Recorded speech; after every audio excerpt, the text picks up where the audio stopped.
What's going on, Trophy Kids? Welcome to another college football show. Thank you for your continued support. We love you guys. Thank you for showing up here week in and week out. We got a good one. Went 6-2 last week in picks. We'll see if we can repeat that this week, get you another winning week. But we got some great breakdowns and some big games this week. I do pick the team that is going to beat Alabama this year, so that's a good one. It's a good episode. I think one of our best. Hope you enjoy it, and thank you for your support.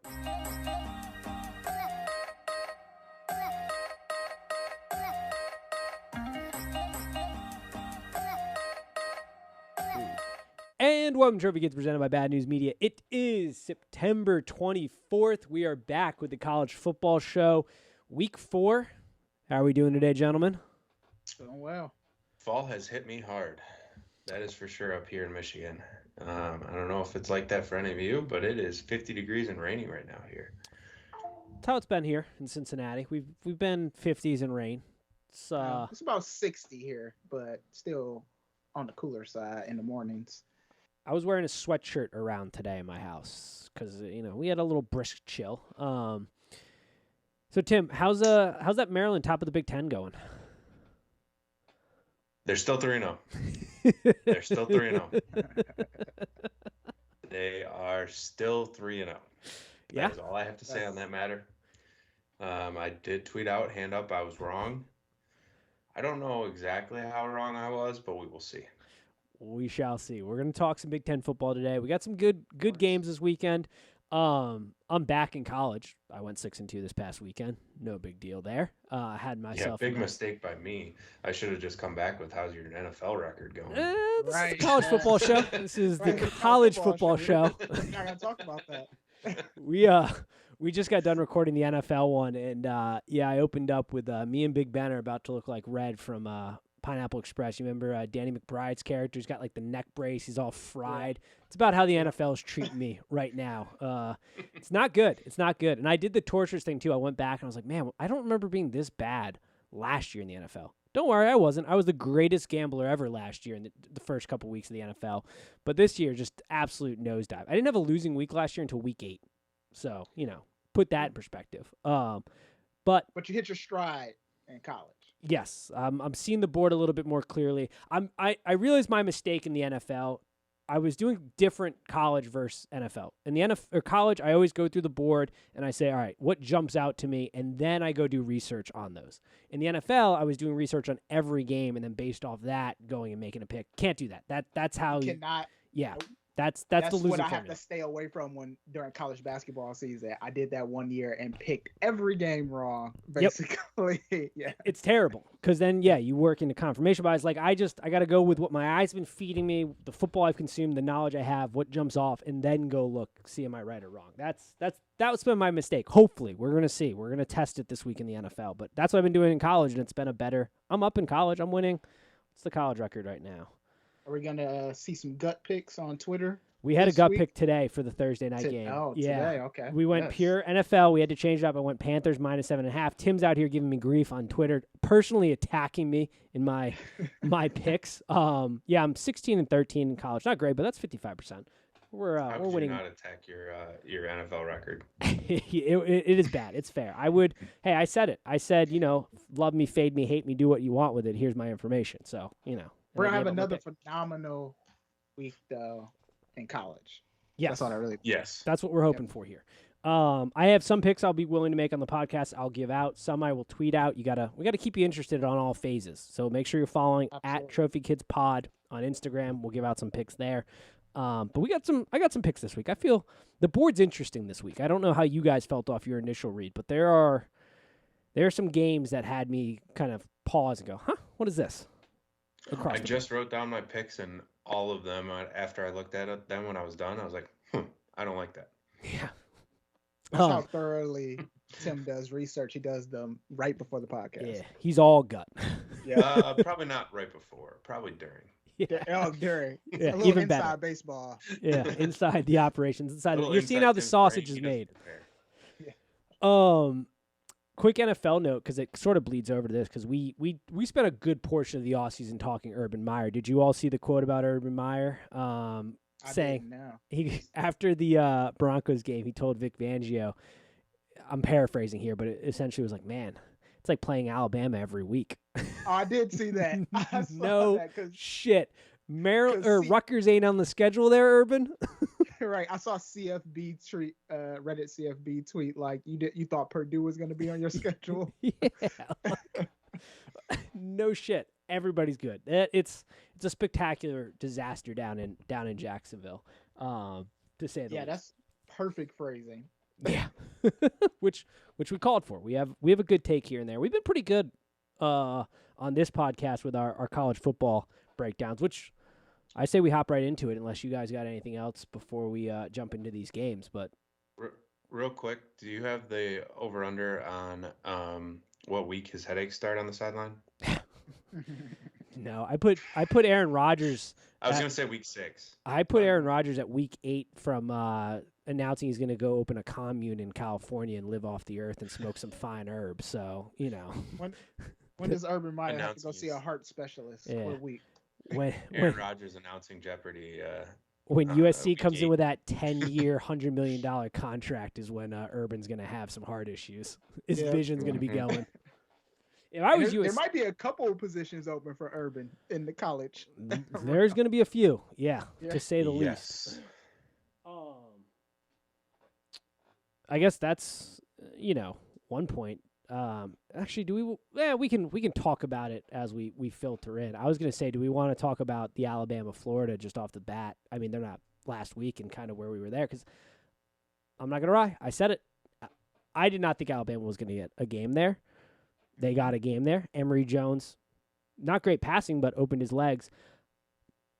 I'm gonna say it right He now. did what? Open it up He with did- he did what? He opened his legs. So Nate, I think you have to credit yourself for that game in the sense that I think the swamp affected Alabama a lot.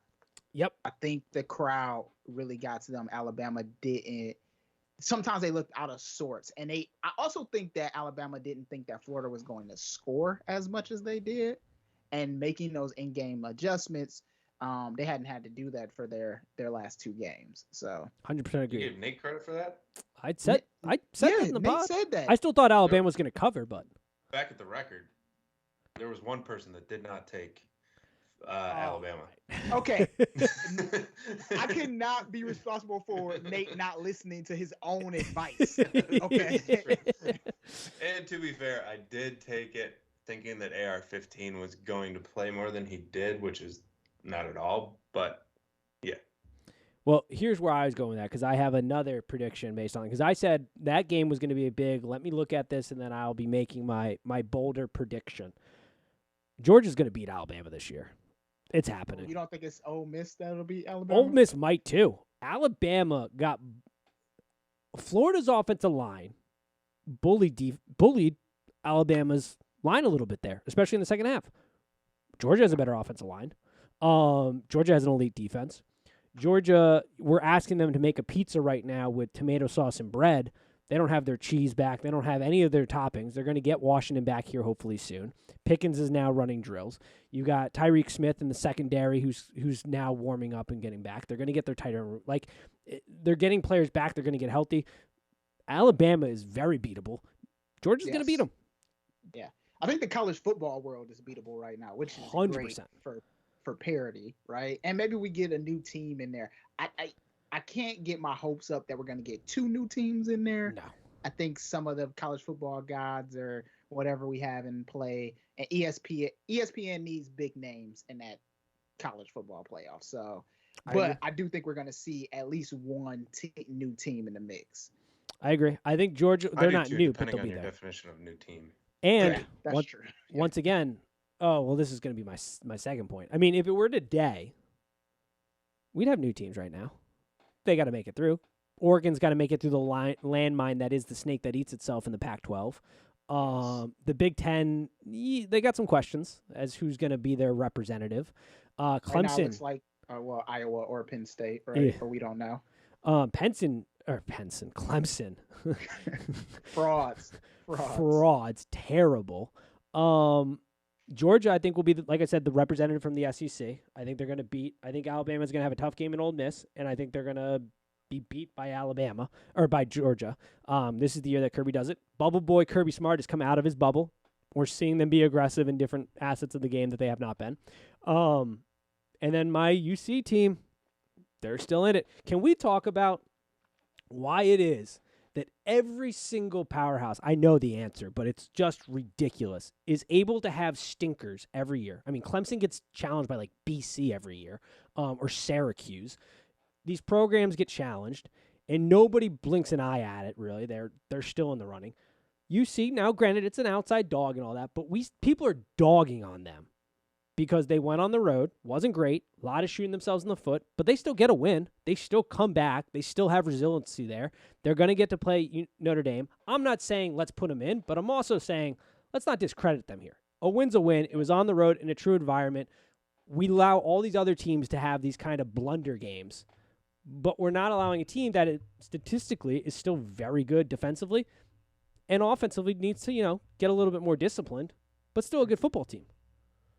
Well, we do that because they don't really have a chance to bounce back, whereas They got some Notre of the Dame. bigger teams have chances to bounce. More. Who does chances Clemson have to bounce back against in the ACC most years? Nobody. Clemson's dead. I wasn't saying Clemson. No, I'm just talking about how they always have a stinker every year. Yeah, they do. I think too. Cincinnati is in that weird position where they can have bad wins, right? It's true. Instead of good losses. Back to Tim's point of they don't really have a chance to bounce back, and they have to play almost perfect in every game. Like that Notre Dame game, they better put up more than a touchdown on Notre Dame if they want to be, conversation of that 14 playoff. Yeah, I would agree with that. I think they got to look good. They didn't look that. Indiana looks broken. Yeah. Indiana does not look great. Indiana's got some issues going on. They're not the same team from last year. Yeah, I just think there were just some dumb plays in that game. I mean, there are plays in every college game, but there were things that made that game closer than it really should have been. A left tackle trying to pick up the ball with one hand like he's a damn wide receiver and going to make a play. Not a great play. But it's something you can do in his conference. I don't even think you can do that in Absolutely. that conference against the UCF or maybe some of the lower tier teams. But yeah, that's all stuff that, they got that out of the way. They hung in there with Georgia last year. They returned most of the team. The offside penalties, got to clean that stuff up. There's a drop touchdown pass. Hopefully we'll clean that up, but that's not stuff you can really rely on. I just think there are so many people that have now just written them off for the rest of the season. I'm like, let's wait and see how this plays out. I'm not discrediting them right off the bat for that game. I would wait and see how the rest of the season plays out, but I also don't know that I would defend them as strongly as you're defending them. Yeah. I don't know if I buy I'm right in the middle. I don't know if I buy them or not. And bringing up the Georgia game, they were playing for a lot. Georgia wasn't playing for much, and they had a bunch of people out. And yes, they did look good because they were able to play against Georgia and hang with them. But at the same time, this year they've played a broken Indiana team, and they made some mistakes that are going to cost them in a big game. Indiana was also juiced up for that game. It was a tough environment to start off the bat. They eased into that game, if we're being honest about it. Kind of, but they also made some stupid mistakes and looked Agreed. ridiculous in the first half. That's why this bye week for them is perfect. I mean, Notre Dame, we're going to talk about them in a second, but Notre Dame is getting screwed because they got Wisconsin off a bye and they're getting UC off a bye. Both teams have had 2 weeks to prepare for them. So tough sledding. Those are my. So if Notre Dame comes back through this gauntlet, are they going to be a real team? To 100%. in the future, they would have to be. Notre Dame is about to go. Have you looked at their schedule? Mm-mm. It's a gauntlet, to say the least, of teams that they're Nate, gonna we have. just talked about my note taking, and then you asked me if I had looked at their schedule yet. That is true. that That is true. That is fair. It's jumping into sort of the breakdown of their game a little bit, which, the opening of this podcast has not gone exactly as I had initially planned. We script this out, or we You don't plan say. this out, ladies You and don't gentlemen. say. Oh my God. Yeah. So they have Purdue last week, which is sort of physical. A tough, not like a crazy tough game, but not like a you can sleep on them. In-state rival. Yeah, Yeah. you can't sleep on Yeah. them. You still got to show up and Also, play. they didn't let them bring their drum, and that's still. Yeah. But Is that a normal thing? No. I've always been wondering that too. Is that like a normal thing that because it's not like this is the first time Purdue has played it. Oh, I at think they're Notre allowed. Dame, They've is it? normally brought it in, from my So understanding. they've normally allowed it. Yeah. And Yeah. then this year they were just like, no, never mind. No, Yeah. they're Because not it can't allowing be a the lot. first time. It can't be the first time that they've played with Brian Kelly there either. Like it feels like they play Purdue quite often. They're not allowing other like mascots and stuff in as well. Notre Dame is just maybe it's COVID stuff. I have no idea, but they're not That's an allowing a lot. excuse, I would say. Yeah. But Yeah, so Notre Dame has got Wisconsin coming off a bye this weekend. UC Mhm. next weekend coming off a bye. They have to travel to Virginia Tech, which I'm assuming will be a night game in Blacksburg. Maybe not. It could be a day game, actually. That's not untrue. But, if Notre Dame rips off a win against Wisconsin and UC, that could potentially turn into a night game. Then they got USC, who, let's see what they do with that interim coach. There's talent there. They're not easy. UNC, we've written them off because of their first game against Virginia Tech, but they've come on strong offensively. So in the next 5 games, not easy sledding. Then it gets significantly easier. They got Navy, who stinks this year. They got UVA. They got Georgia Tech, stinks, and they got Stanford. So it's a tough little portion of their schedule coming up here. Yeah, and I wouldn't look past that North Carolina game either. No, not at Yeah. all. So North Carolina, I think, could hit their stride. they're Big starting to. Well, I have them on my not on my sheet necessarily to talk about, but they're hitting their stride right now offensively. They're starting to click again here. Yeah, Well, I don't think Sam Howell's bad. I think his receivers have finally started to figure it out a little bit more. No, North Carolina is another one of those teams where like sometimes their offensive line is stout, and then other times it's like they forget they're playing football, and then you see a lot of pancakes, you see a lot of pass rushing, and what can a quarterback do back there? I mean, that was the problem in the Virginia Tech game. The lines, I made that pick and that bet simply off the fact that their offensive line should be more dominant, and they looked lost in that one. So always fun. Almost as lost as that Miami defensive. Oh man, What was it? Was he Just a their safety? defensive line? yeah, it's a bludgeon fest there. Oh my goodness! But since we're on the Irish, let's talk about them coming to Chicago to face. Why not? It Badgers. bleeds perfectly in. Notre Dame, Wisconsin. Lines at 5.5. Over/unders at 45.5. Thoughts opening up this game in Chicago, your home city here, Dante. What are our thoughts and feelings here? So Wisconsin has not found their offense, right? We don't know what Graham That's is an doing. understatement. What Graham is doing back there, but their defense is stellar, right? They don't allow a lot of Elite. yards on the ground or through the air. So while I think if Wisconsin can get enough turnovers in this game, I think the Irish might be. I think that was it 5.5. Underdog? Yeah, I'm 5 looking at 6.5 now. Sorry, I apologize. Six Well, and a it's half. moving. You can get it 6.5, 5.5 some places. Line shop. 5.5 is obviously not great if you're betting Notre Dame. You want the 6.5. 5.5 is great if you're betting Wisconsin.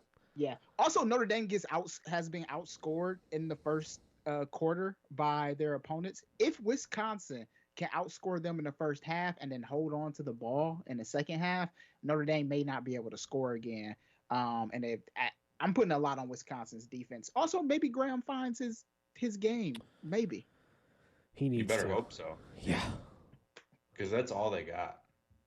Yeah, I mean, it's sort of a horror show on offense for Wisconsin. They are coming off a bye, which, not a great time if you're a player. You want your bye sort of later in the year to rest the body, but kind of a great time for, arguably your biggest game right now, because if you lose this, you're in a tough spot at Wisconsin right now.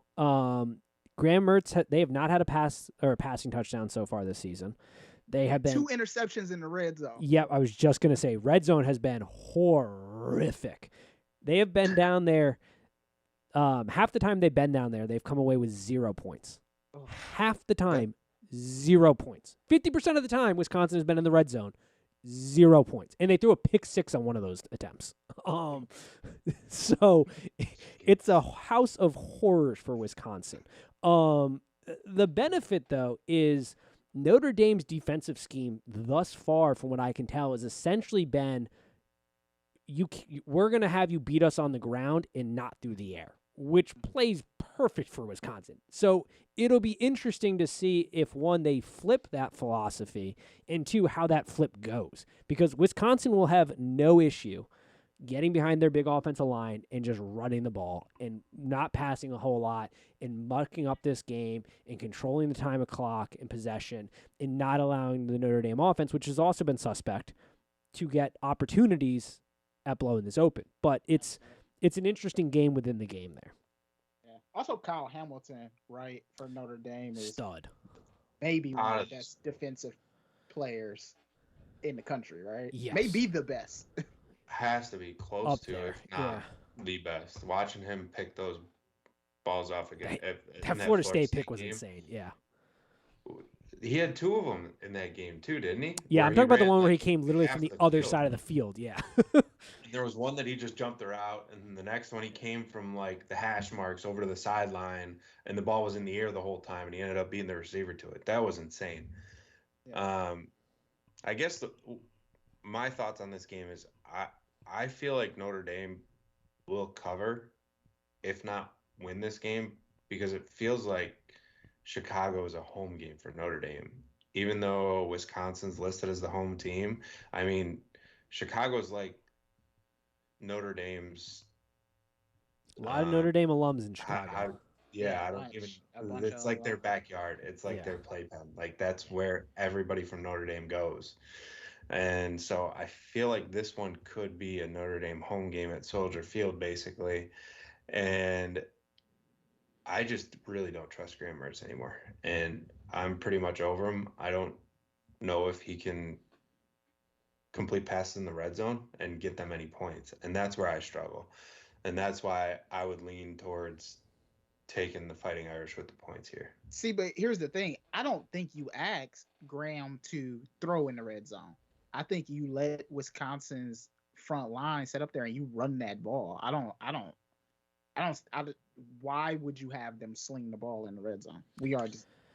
Yeah, I can't answer that. I guess I just have that Penn State game burned into my memory where they were going down, they were inside the 20, and then they threw 2 picks in the red zone, and it's just like, well, what is he doing? And so that's I guess I know Penn State has like the best resume, but I don't know that they're great. And so that makes me question how Wisconsin is and if they're good at all. And Notre Dame hasn't looked good at times. They should have lost to Toledo probably. And they didn't look great against Purdue. So they don't have much there, but I got to lean the Fighting Irish on this one. See, there's so a couple things there. I agree with that. A lot of that. I think once again it depends on the number. I like Notre Dame at 6.5 more than I like them at 5.5, to be completely honest. Now, do I think Notre Dame can win this game? Yes, but from a betting standpoint, the numbers do sort of start to matter. Notre Dame's in a tough spot. We've been saying it week in and week out. They're trying to replace 4 offensive linemen, all of which are playing at the NFL level. This is shown in their run game. Karen Williams, who is an NFL talent, he has 40. Todd Furman tweeted this out. He has 46 overall carries for 211 yards. 2 of those carries, or 45% of those yardage came on 2 carries. So he's got 2 carries making up close to half of his total yardage this season. They have not been able to get pushes. You have a Jim Leonard defense that's had 2 weeks to prepare for this offense, in which they know Jack Cohen very well. He was the quarterback at Wisconsin prior to this.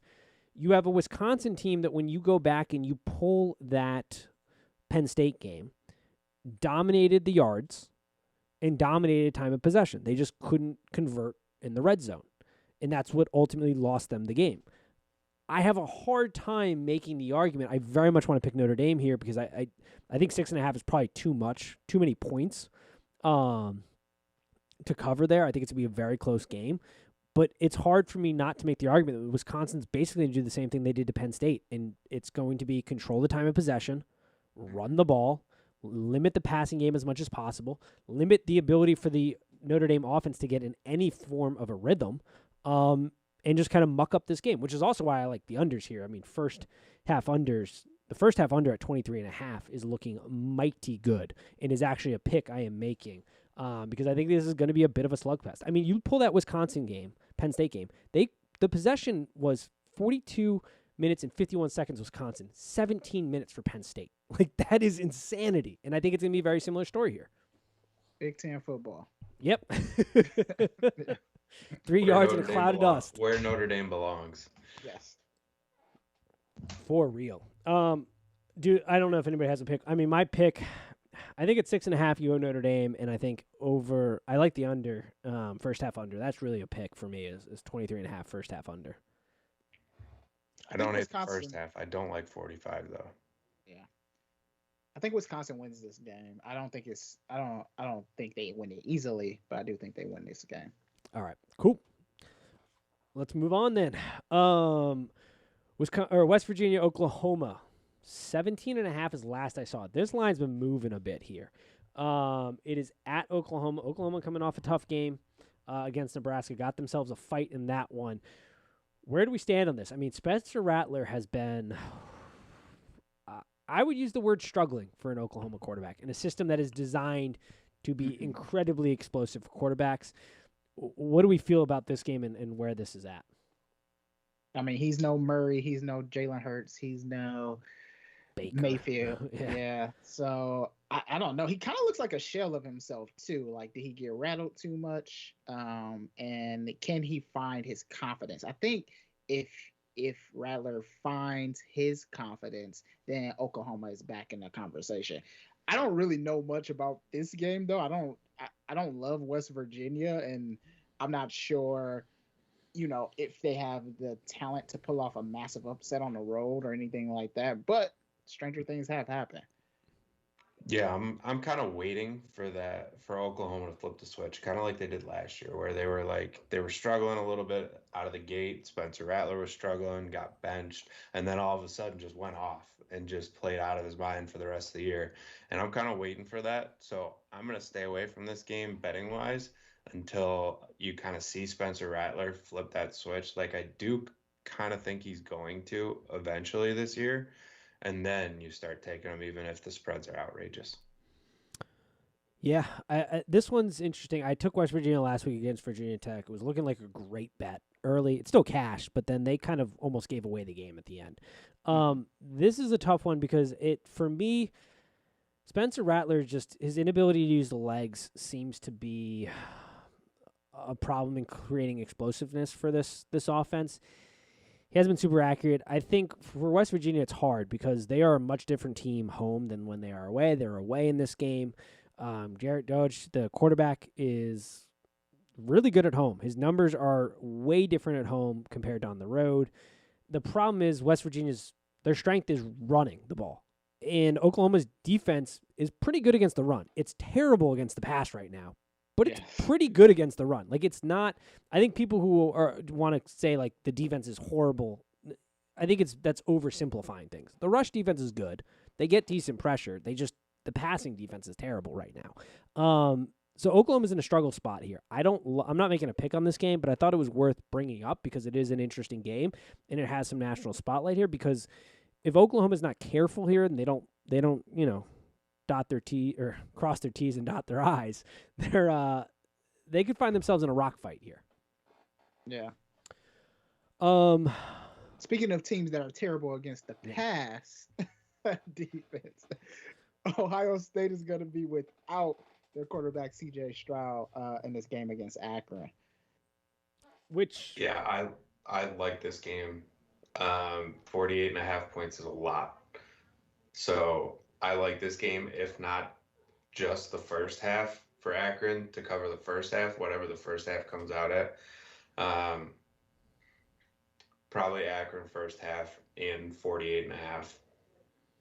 This is going to be interesting because now every CJ Stroud kind of hater gets to see what's behind him. I don't think what's going to replace him is going to be all that much better. Maybe it will be. I mean, it's quite possible. Miller and McCord. Yeah, but CJ Stroud has not been the problem for Ohio State. I mean, he hasn't been great. Like he's not been great, but for a guy who's just starting out and getting his feet wet, he's been fine. He's been very serviceable. At times he's been very good. So, like, he's playing at about par of what I would think. Not the problem. And I think people need to start. I mean, a lot of people recognize it, but that defense is. I saw that they took away defensive play calling for the defensive coordinator, which is not a. Yeah. Well, they're okay at the run. It's those corners. Yeah. Oh my. I don't think I've seen corners as bad. For bad. OSU and yeah, it's pretty bad. I will say OSU has been in this position before, right? So with the JT, when JT got hurt, and then Braxton Miller went down, and Cardell Jones, they've done this before, and they won a national championship that year. So Yeah, it's true. It's not the first time. I don't know if they have it. Like, but this year, I mean, it's going to be chaos this year. This is the year that chaos will happen. They got a tough road ahead because they're going to play some elite teams coming down the line, and you got to be ready. Yeah, the Big Ten is going to be a slug for OSU, and if they get through it, it will be a 30 for 30.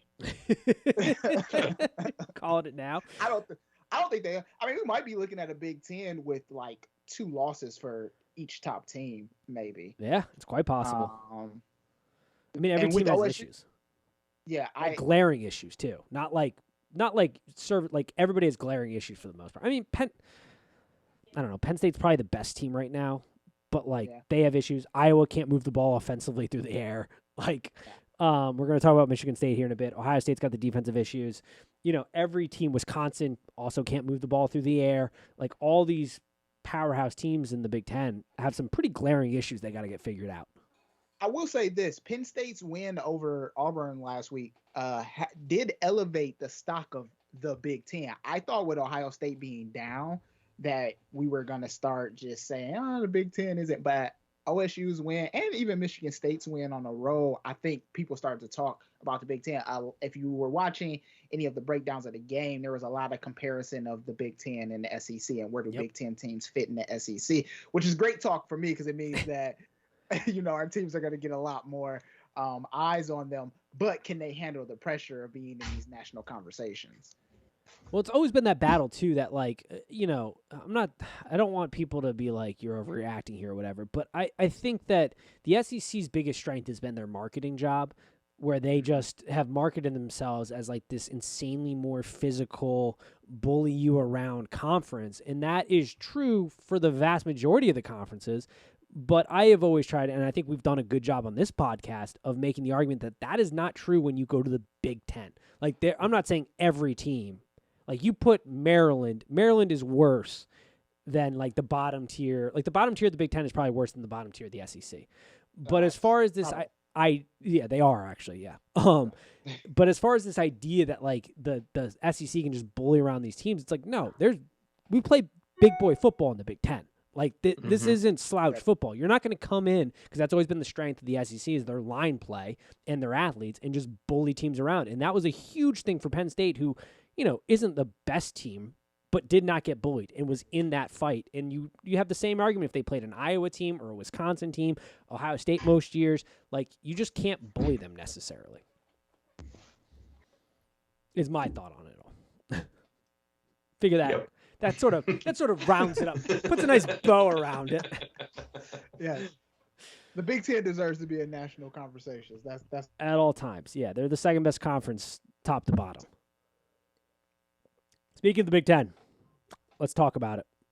Uh-oh. If you're watching this video, you can obviously tell who these two root for. If you're new to this program, you may... No, we're neutral, okay? Yeah, may or may not know, but Michigan State runs deep here. We're going to try to give us...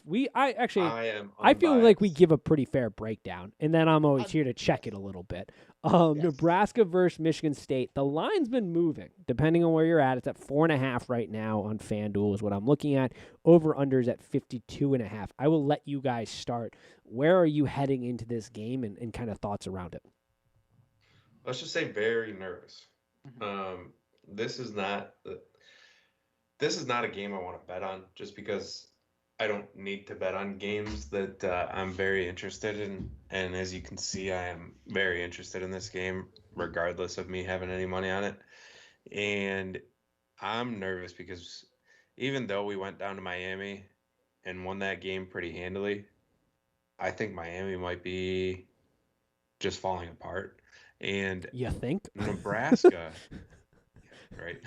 They're falling apart as Um, well as the Everglades are holding up against erosion there. Like, Urban might go from Jacksonville to Miami. yeah, right. Miami's program is Yes, disappearing in front of our eyes. We're gonna have a job opening here soon down there as well. But I'm kind of worried about Nebraska. As much as I wanted to write them off, as much as I want them out of the conference, as much as I hate them because they suck and they think they're all high and mighty, like they still believe this is the 1980s, even though we're 30, 40 years past that. I'm worried because they did look halfway decent against Oklahoma. Yep. And Michigan State is due for a letdown game. And that's mainly what it is. And if it's not this week, let me tell you that I am rooting hard for Western Kentucky this week to beat Indiana so that we don't get Western Kentucky's best. I would love for Western Kentucky to be coming off a high from an Indiana win next week. So I mean, I think we'll be able to get it done because I think we finally have those athletes. But if we get this one done too, then I'm thinking that we're going to be competing for the Big Ten East. So for me, the Cornhuskers come to East Lansing at night into Spartan Stadium. Nebraska does travel well. I don't think that's going to be a big difference here in this game. What worries me about Nebraska is that what Tim alluded to is their defense, at least, is trending in the right way. And I think that this game is going to come down to Peyton Thorne versus the Nebraska defense and who breaks first. I'm not really worried about Adrian Martinez scoring that much. If you limit his run, Oklahoma showed us, right? If you limit his running, then his production goes way down. And I'm assuming that Mel Tucker and his team, they watched that Oklahoma game and they saw that. Like, just spy the quarterback. Don't let him do any big plays. Keep it all in front of you. I think we can do that there. But can Nebraska pass rushing is very good. And can we give Peyton Thorne enough time? Can that O-line give Peyton Thorne enough time to get those passes off to Reed or Naylor or whomever is out there? And will Kenneth Walker have the production that he had against Miami and lesser talent? And we won't see some of those ridiculous broken tackles or missed tackles like in that Miami game. Well, so we're not going to get that lucky again. Yeah, to a point. Yeah, I think that's kind of my stat here for this game and Kenneth Walker appreciation here. I tweeted it out last night. Out of his 493 total rushing yards this season, 317 of them have come after contact. That is insanity that he is producing at that level after contact. That is somewhat, Nebraska's defense is trending in the right direction, but they are currently 94th in rush yards per attempt. They allow 4.4 yards on the ground per attempt. So not a great statistic for Nebraska. They are trending in the right direction defensively, but still not where they need to be. So I think that is, it comes down to Thorne for sure, but I think there is an element to this where if you can get Walker going, you can control the game. You can control kind of Martinez kind of getting into a flow, because I think for most of the country, we saw that Illinois game and you've written off Adrian Martinez. I'm here to tell you he's picked it up. Now, he's not some crazy quarterback here, but he's had a mentality of fuck it. They've used his legs more, which is really the thing that he needs to get going. He's averaging 5.5 rushing yards right now, 290 yards total. He's got 4 rushing touchdowns. Through the air, he's averaging 10.3 yards passing. He's got a quarterback rating of 166.6 right now. He's got a completion percentage of 65.7. So he has picked it up. Now, they've beaten some lesser talent. He's done it against that, but he has picked it up. So I don't think you can go into this game and just say Adrian Martinez sucks because you watched the Illinois game. He's got it going again. He's becoming a threat. To that point, though, and Michigan State, I think you guys can speak best to this, there is a liability in the secondary and at the DB position. I don't know how you all want to address that, but that's kind of what I've zoned in on as a potential weak matchup there going into this. Yeah, playing those soft coverage zones too. Like I don't know if that's going to be conducive to trying to stop Adrian on those like 8 or 9 yards that King was picking up in those that Miami game, right? Yeah, it seemed like Scotty Hazleton didn't. I mean, he was at a loss for what to do with his corners because he played up tight. They couldn't cover him. Backed him off. Couldn't cover him. It was like that. There nothing was working. So it's definitely a struggle, and it's definitely a place that they need to um, start working on. Brantley worries me a little bit. I love the way he's playing, but the way he dives with his head is just insane. I was telling my buddy that was watching the game with us, I was like, oh, he needs to be careful. He's going to get tossed out of this game real quick if he keeps tackling like that with his head. And then, sure enough, 3 plays later, he finally got tossed for targeting, and now he's missing the first half of the Nebraska game. He threw his hands up, and I was like, that is the clearest definition of targeting I've ever seen. I was like, they put the picture of that in the rule book. Yeah. So, he just leapt off his feet. Yeah, his arms were behind his back, and they were at his hips, and his head was just full blown spear. It's like, come on, man. I know you're a true freshman, and you're used to being able to tackle like that, probably, but like you can't do that in college. So you got to get that cleaned up. You got to tackle with your head up. Look at him. Yeah. So it is almost more concerning to me that he is the corner that looks to me like he has the most promise on the team, and he is a true freshman, and we're going to be without him for the first half because of that targeting penalty at the end of the Miami game. So I guess I really just hope that Williams can pick it up and figure it out.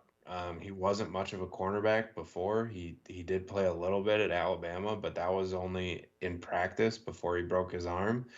From before then, he was just a JUCO, and I think he was playing mostly quarterback in high school, and they converted him to a cornerback late, so he doesn't have that much experience for a cornerback. So, but he was able to jump the route and pick the ball off towards the end of the game in Miami, which was incredible. But we'll see if things start to click. I'm hoping things start to click for him. And we're at home, so hopefully that adds. Oh, we swag surfing this weekend. Yeah, swag surfing. Yeah. I hate night games. Bring it out. And Mel Tucker's swag is a whole another level. Absolutely. I hate night games like this because I'm going to be waiting around all day for this game, and my stomach is going to be in knots until the kickoff. Where are you feeling? How are we feeling on this spread here? I've seen a vast majority of people I follow on social picking Nebraska here. It seems like that is the direction a lot of people are going. It's a home game for Michigan State. That is an advantage there. I have some concerns off of the emotional kind of maybe exertion given for the Miami game because it was the biggest game on the schedule, and the Cornhuskers they're playing feisty football here. I think it's going to be a dogfight. Man, it's hard to. Where are you all? Also, Nebraska's lost 12 straight road games too. By the way, just a little fun against ranked teams. Just a little fun fact there. I mean, if you had to ask me from like a historical perspective, like how I would see Michigan State doing this before the last 2 years of D'Antonio, I guess I would see this being like a 2-point win, clench your butt cheeks the whole time, like you're worried about this whole entire game. But this is also me being hopeful now, and I'm hoping with Mel Tucker we throw all that stuff out the window and we're able to dominate teams and step on their throats when we need to, just like we did in the Miami game. Yeah, so that's what I'm hoping for, but I don't know. Because I'm waiting for the letdown. After watching last year, I know last year we can throw a lot of it out the window, but some games they were up for the big games, and then other games they just looked like they didn't even belong on the field. Now, granted, half of that was the talent that turned over the offseason, and now we have some of that talent with us. I'm just waiting for the letdown, the typical Spartans letdown, and I don't know when that's going to come. I don't want it to come, but knowing the Spartans are the Spartans, I feel like it'll come at some point. I just don't know when. And I don't like saying that the Spartans can win by more than 5 points either. Yeah.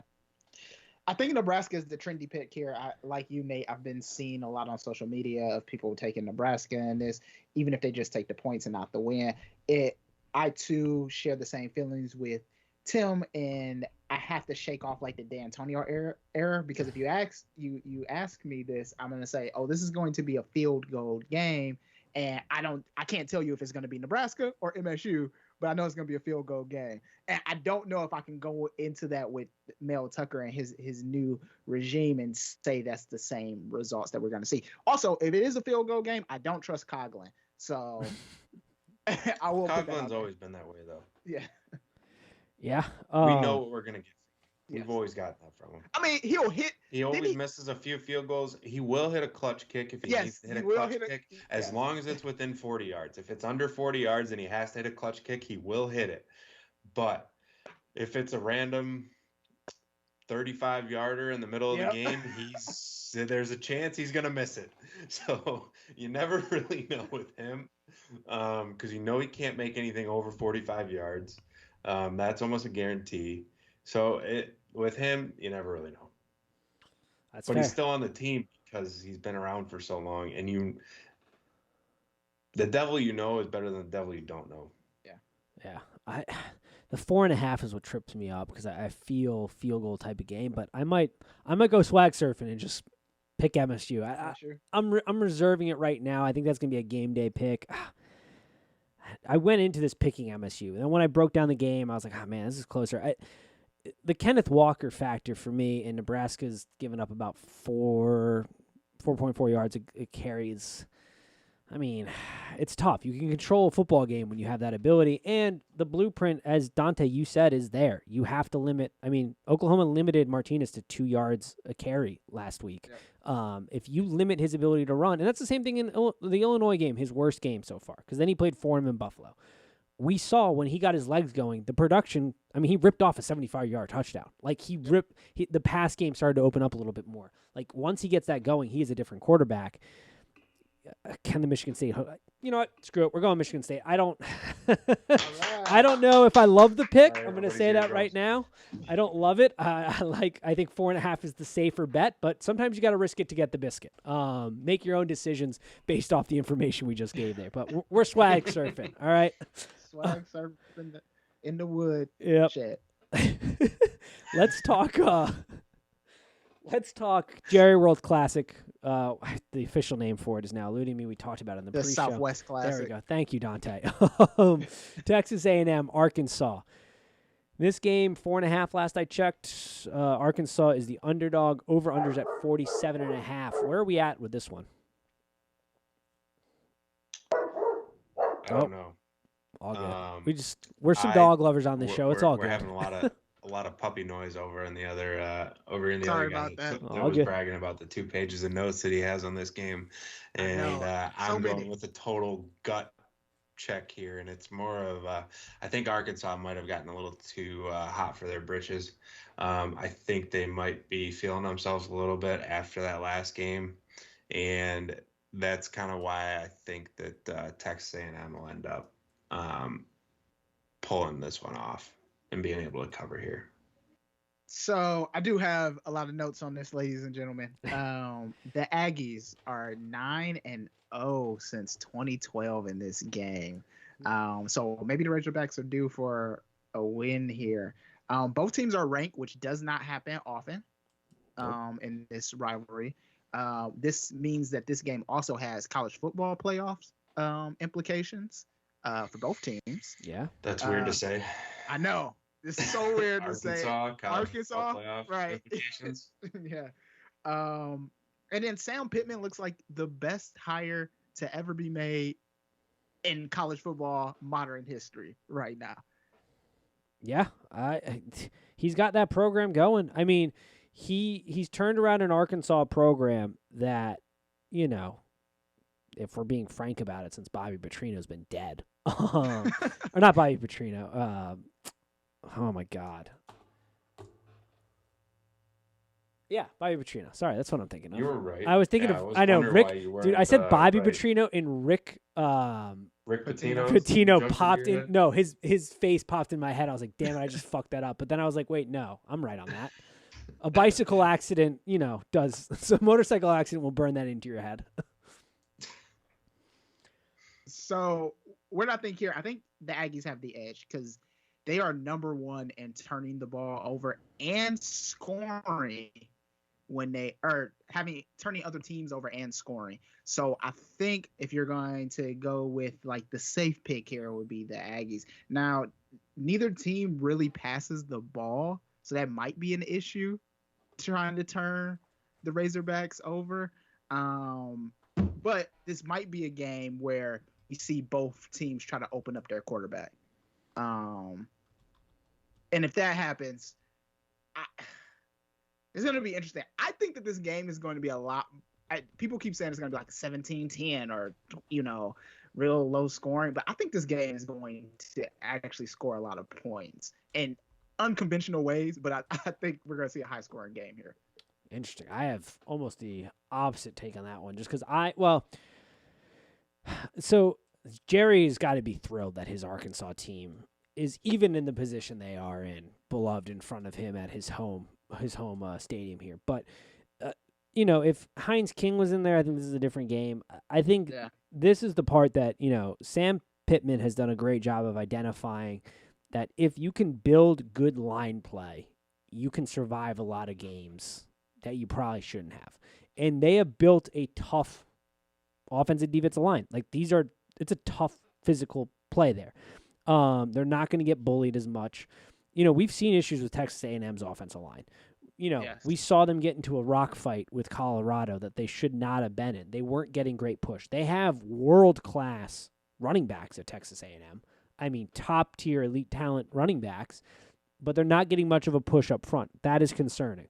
The Razorback defense, third down conversions against them happen at a 28% rate. Pretty damn good. So if if the idea here, because Zach, what's his name? Last name, Calzada, the quarterback for A&M, he gets some happy feet on pressure. He was a little late on throws. He's struggling, and there's a reason Haynes King took over the quarterback battle extremely early in camp, and we're seeing that now.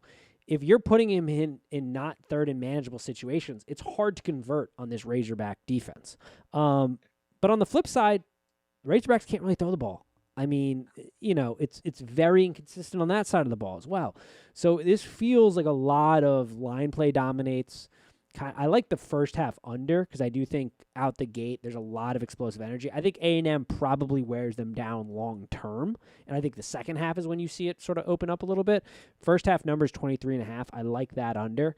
But I think Arkansas is a very physical team, and A&M is just underperforming at a level I did not foresee, mostly because that offensive line has not been good enough. Defense is elite. Great pass defense. Gets strong push play out of the defensive line, but the offensive line is a bit of a problem for A&M. Yeah. So here's why I'm saying that I think we're going to have a little more scoring. We don't usually do this on this podcast. We go back and forth like this. Here's why I'm saying that they're going to have a little bit of scoring. The Aggies are bad. You just alluded to it, are bad, really bad at rush defense, right? They've allowed over 400 yards in their last 3 games, which is absolutely terrible. And Arkansas can run the ball. Their quarterback can also run, right? So KJ Jefferson, right? Yep. Good mobile quarterback. As far as mobility, great mobility. Team. Yeah. Yeah. Now, Texas A&M, also on their defense, isn't great at the long ball. Now, I hear you that KJ isn't going to throw any long balls, right? Yeah. But I think that we're going to see different plays in this game. And if you know that Texas A&M, if you can bait, kind of what Michigan State did in the Miami game, right? If you can set up that run game, then you can buy KJ enough time to settle down and start throwing more passes. Yeah. On the flip side, Arkansas, while their defense is stellar, you know what? This is a common theme across college football. Now that I'm about to say it, they aren't great at the long ball either. No. Yeah. So we could see. I don't know if you're going to see a lot of that from Texas A&M. I think Arkansas's rush defense or pass rushing defense is a little better, but maybe if we can get a couple, if Texas A&M can get a couple off, we might see more points than you think. I mean, it's a tough game for Jimbo too, because Jimbo's got to justify his job. I think at this point, if you're going in at this point in his season, what has Texas A&M done with Jimbo Fisher? They haven't performed to the Jimbo Fisher standard, and if you lose to Arkansas here, that's a tough loss to digest. Now, I'm not saying he's going anywhere. I'm just saying they're paying him a hell of a lot of money to lose to Arkansas this year, and a year that they are, Now I get it. You lose Haynes King, that's a tough loss to digest. Oh. Did I lose you audio-wise? No. Oh, okay. You were waving at me like I lost you audio-wise there for a second. Oh, no, I'm sorry. No, you just got fidgety. So yeah, I'm not saying that like Jimbo's on the hot seat. I'm just saying he's making a lot of money right now. I think at some point it starts to get the ball rolling as to why are we not succeeding at a higher level if you're Texas A&M. Is that really already though? I mean, I don't feel it. Have you felt like Texas A&M has been? I always feel like Texas A&M has been a tad bit overrated these last couple of years, but maybe I am being harder on him. I feel like they came back, like they kind of justified how good they were last year. Weren't they just number 5 last year? Didn't they just barely miss the college football playoff last year? And I don't then this think year they got a true freshman. They got Haynes King, and they lose their starting quarterback, and you're already calling for Jimbo Fisher to. I think Nate was pretty low on Texas A&M last year, though, too, if I remember correctly. I may have really been. No real reason, right? I may have been. I mean, they went 9-1. I just they were one of the teams on the college he football is not show. a fan of the Aggies. They ended up in the top 6 on the selection show, and they were like first 2 out.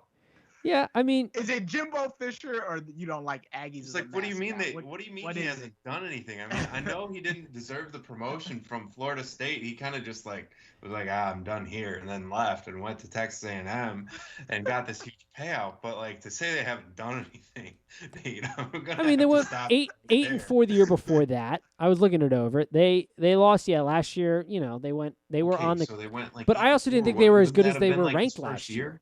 What? No, he's been there since 2018.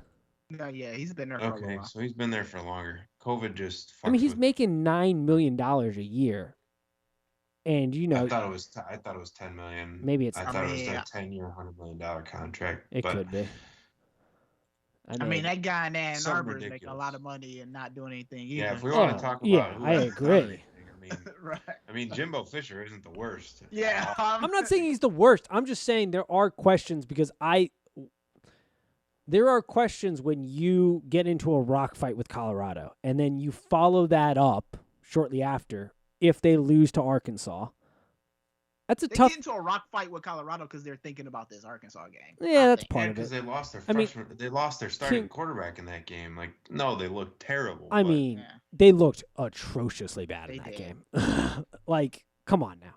I mean, yeah, it's probably a little bit too spicy of a take. I don't think he's going anywhere. No, don't let us talk you down the ledge. But I think I want to keep Nate on this. It's Texas football. So when it comes out that they're actually pretty good, I want to replay this right here. Yeah, Texas A&M is in the college football playoff. You got to play this. I want. If Texas A&M makes the playoffs this year, I'm giving college football playoff when King comes back. I want to be able to play Nate questioning Jimbo Fisher's job. I'm questioning it right now. It's one of my spicier takes. Yeah, you think? Yeah, all right. That's where we are. I think I'm taking Texas A&M in this game. That's my final. That's fair. I got the under, first half under 23.5. I think the first half's going to be a slugfest, to say the least. I don't know what I have. I don't have anything in this game, to be honest with you. That's fair. One game I did want to talk about used to be a major rivalry. I think it has an interesting kind of potentially letdown spot. Florida, Tennessee, not let down in the fact that Florida's going to lose, but the line's at 8.5. Who's watching this game? Letdown. Letdown from a spread cover. I'm not talking losing. I'm talking about there's an emotional toll when you are a failed 2-point conversion away from going to overtime against Alabama to then following up Tennessee. I understand. Hold up. Okay. Hold up. Tennessee. Joe Milton is not playing. Hold up. Let him speak. Joe Milton is not playing. Could be a positive. Hooker showed more than capable at Virginia Tech. Florida's coming off a huge emotional and physical game. Tennessee is great against the run. They're 7th in EPA rushed allowed. I'm not saying they're winning this game. I'm just saying I question the 8.5 number for Florida to cover this game is all I'm at. 8.5. 18.5. Sorry, 18.5. I was like, I'm looking at 19, Nate. That's 19 makes it even worse. That's a large difference. 18.5.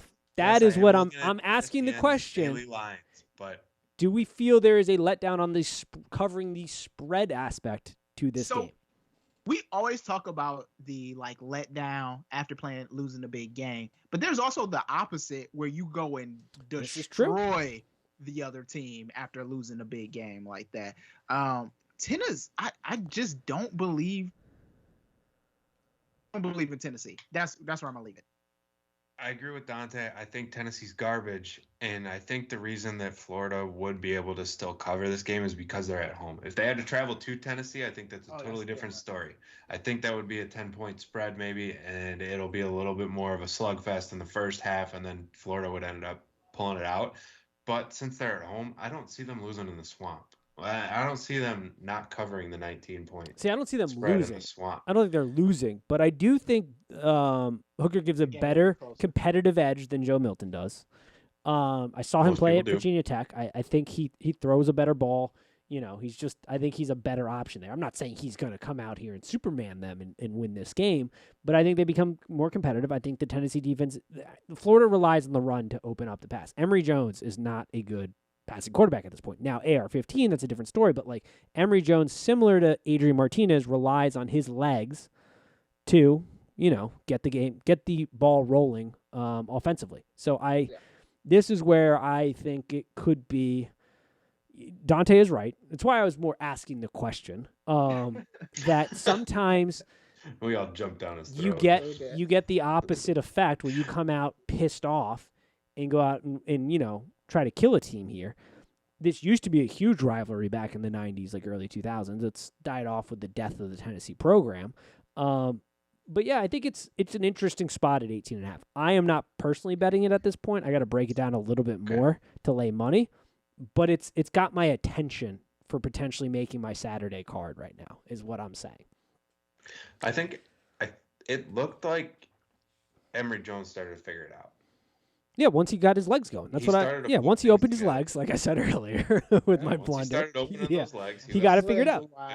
The legs feed the beast there. I don't think that's unwrong, but Tennessee is very good at stopping the run. They just are. Okay. That's where I'm at. What else we got here? I don't know if there's any other games that we want to cover before we just kind of... Very briefly, I want to talk about this UCLA Stanford. Literally just scrolled past it. Yep. I think this is a good spot. Go ahead. I missed the line there.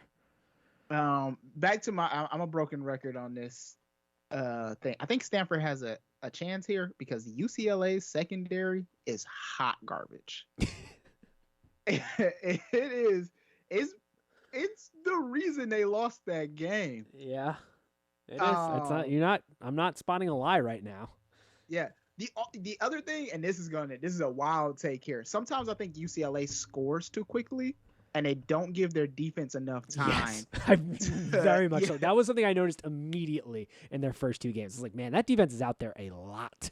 Yeah, and sometimes it's not because it was a 3 and out. It was because they scored. Yeah. Yeah. So we got Tanner. I think it's Mackey. I don't know. He's 71% in his completions, which I think spells a bad game for UCLA. Now on the flip side of that, Stanford isn't really great against the rush, and they're really low in pass rushing, and that is a recipe for success for UCLA because Matt Charbonnet and the quarterback could just combine to put up more points than Stanford can score. So yeah, Stanford had 200 yards unanswered through the air in their last game. So I think if they win if UCLA controls the ground game, like you said in one of our earlier things, then UCLA wins this. But don't be surprised if Stanford upsets UCLA in this. Stanford they're getting a little frisky there. They're stepping up a little bit in class. They beat a USC team that, I was pretty open about is wildly inconsistent, but that's still a solid win. UCLA, I was hot on. I'm still hot on them, but yeah, they're more susceptible to some damage here than I would have liked to initially imagine. I think that's a fair analysis there. Charbonnet is still just a monster. Yes. Michigan missed out big time on that one. Yeah, what am I missing in that Fresno State game where he only had 6 carries? It's because they were throwing the ball so much. Yeah, Like, Chip got a little chippy. No kidding. Yeah. Yeah. When they had Dorian Thompson-Robinson as their leading rusher. Yeah, it became a little bit more chip. 300 yards and ran for 60. They were just slinging it around, and Fresno was like, "All right, we can do this too." Right? Yeah. Yeah. Jake Haener's a little bit better than Dorian Thompson-Robinson at that. I'd also like to say I'm already almost halfway in my DJ Moore bet, so pray up that something doesn't happen there. But he's already got 3 receptions in the Thursday night game, so just want to throw that out there, little off the beat line there. Yeah, I'm with you. UCLA's got to get it figured out fast. But that's a very interesting game. That's a game I want to get eyeballs on because Stanford could be a play here later down the season, and UCLA's got to get some things corrected. Secondary is definitely one of them where they got to get some things figured out in the back end because it's a liability. Also, the thing that happened to UCLA is what I think Tim was alluding to with Michigan State a little bit is the UCLA was the media's darling for a bit there and then couldn't handle it. Kind of happening with MSU a little bit. Yeah, it makes me nervous for our swag surfing here. Yeah. It definitely makes me nervous. Do you want to give out our cards, or you got anything else you want to say before we wrap this? That's it for me. I'm ready for the picks. I got my take of Georgia's beating Alabama has already been aired. That was my big one today. My big reveal was Georgia's beating them. Yes. I watched that Florida game for that very specific reason of do I think Georgia could beat them this year? 1,000% once they get healthy. I was gonna say I got to see Georgia be able to score first. Dude, they're gonna get Pickens back. They're gonna get Washington back. They're gonna I get gotta major see them actually productions. play. I know. I'm just saying. You know that. We're trying to make. The problem is with Kirby Smart, you never know what he's going to do. He doesn't have the step on your throat kind of a mentality, and he never has. I didn't watch this last just week. Sat back and just been whatever. We're going to run the ball, take care of the ball. We're gonna win this game by just taking care of the ball, and then the other team pops you real quick, and you're looking back, and your shorts are missing. The Todd Monken's done a good job of bringing that offense into the 21st century. I will say that they've been more aggressive offensively and defensively. I've seen him blitz in times where he would have normally sat back and said death by 1,000 paper cuts. I'm starting to see this ball rolling. We're asking them, like I said, to make a pizza, and all they got is bread and tomato sauce right now. All right, let's see what they got when they get the cheese and some other topics: banana peppers, pepperoni, sausage. I don't know, whatever you like, but that is a go-to.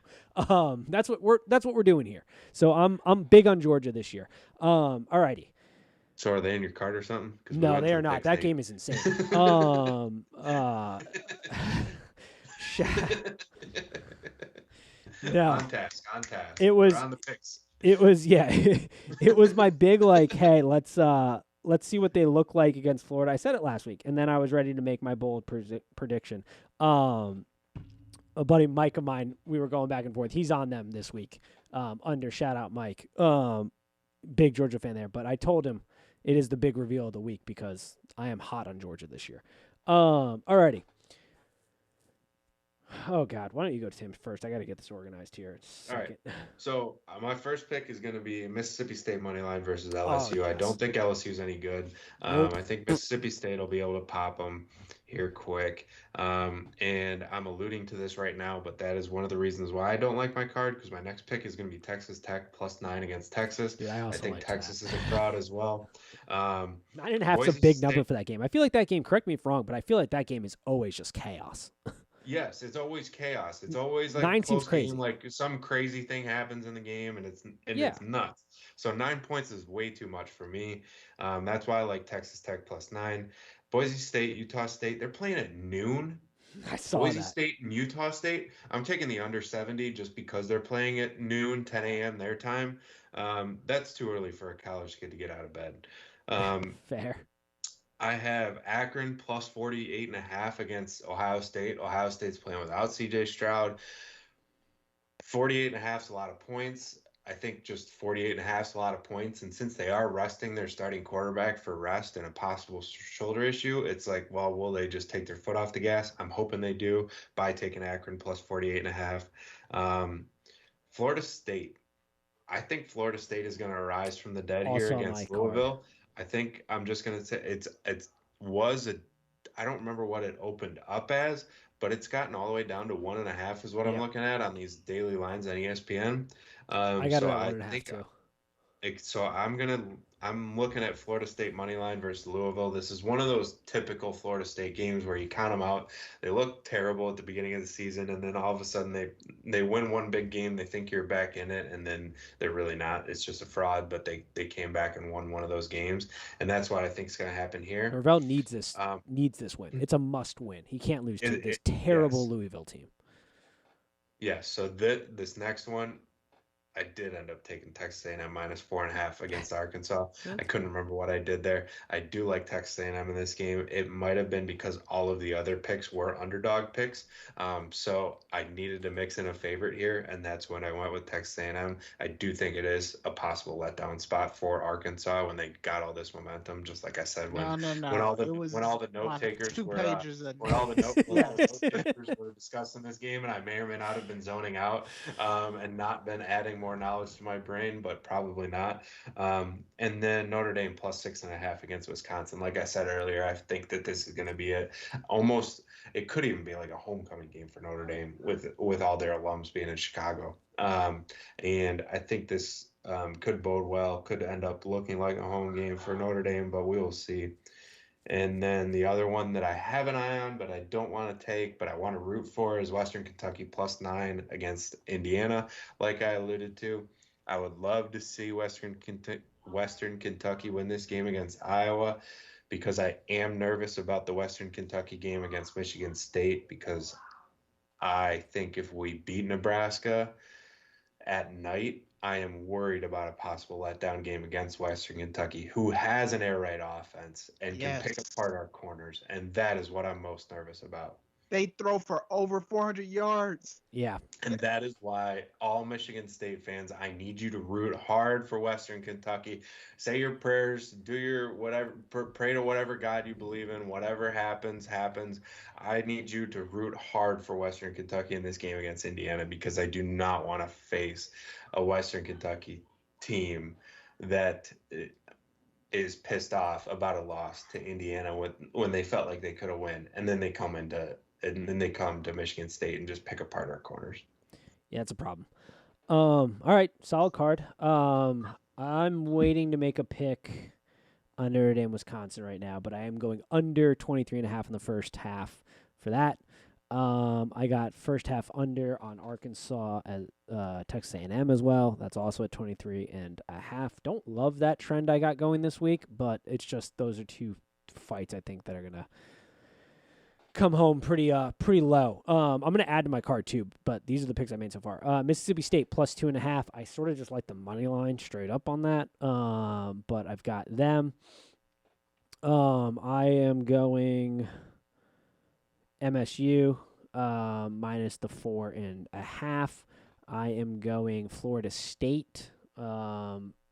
It's plus 1.5. I'm just going money line on that. Mike Norvell has to win this game. It is must win for him. I know it's year 2 there. First year was a COVID year.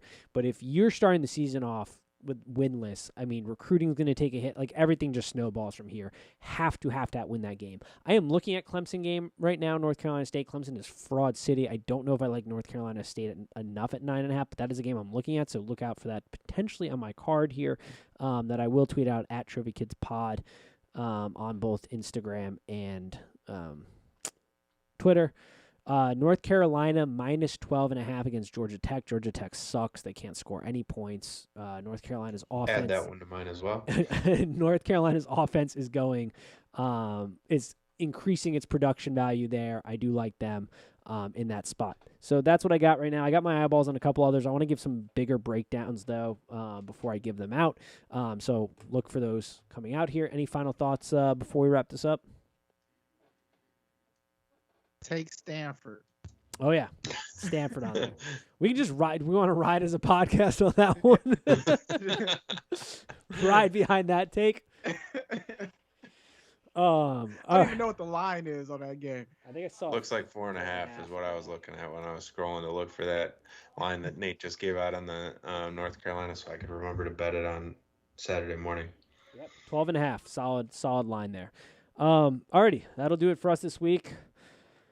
See how it goes. We'll see how the plays go. Got to keep it going, positive energy. We are swag surfing for Michigan State, though. Riding hard. All three. I'm going to be so upset.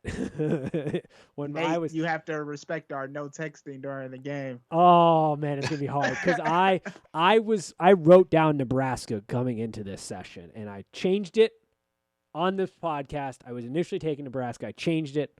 Being part of the group, we're riding Sparty this weekend. I think we were pretty good for you. Kinda, we were very I think it was a fair breakdown. We were really skeptical. We could win, but we are scared. I think for anybody betting this game and listens to this, they got the info they needed to make their final decision. That's what I make your decision. Yeah, yes. But we're all riding Sparty. Yes. All righty. We'll go with that. As always, peace. Peace. Peace.